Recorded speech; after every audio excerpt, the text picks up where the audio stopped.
Hello everyone, আসসালামু আলাইকুম। আমি দিহান নতুন একটি চ্যানেল নিয়ে আপনাদের সামনে হাজির হলাম। আমাদের চ্যানেলটির নাম দিহানপুরে ফিল্ম। এই চ্যানেলে আমাদের নিত্য নতুন ভিডিওগুলো আপনারা দেখতে পারবেন এবং কী ধরনের ভিডিও চান অবশ্যই কমেন্ট বক্সে জানাবেন, যাতে আপনাদের পছন্দ মতো আমরা গল্প আপনাদের উপহার দিতে পারি। এবং কি পাশে যে বেল আইকন আছে তো ক্লিক করে দিবেন, যাতে আমাদের নতুন নতুন ভিডিও আপনাদের সামনে চলে আসে সবার আগে।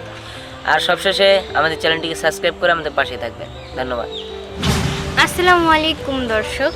সো আপনাদের জন্য নিয়ে এসেছি বড় একটা উপহারটা হচ্ছে দিহানপুরি ফিল্ম, নতুন একটি চ্যানেল। এই চ্যানেলে আমার দিহানের নিত্য নতুন কন্টেন্ট পাবেন আপনারা। সো অবশ্যই আপনারা আমাদের কন্টেন্টগুলো দেখতে চাইলে এই চ্যানেলটিকে সাবস্ক্রাইব করে রাখতে হবে। এবং কি আমাদের এই চ্যানেলে কোনো ভুল ত্রুটি হলে এবং আপনারা কোন ধরনের কন্টেন্ট চান অবশ্যই এগুলো কমেন্টে জানাবেন। এবং পাশাপাশি লাইক, কমেন্ট, শেয়ার এগুলো করে দিতে হবে। সো সবাই ভালো থাকেন, সুস্থ থাকেন, দিহানপুরি ফিল্ম এই চ্যানেলটির পাশে থাকেন। আল্লাহ হাফেজ।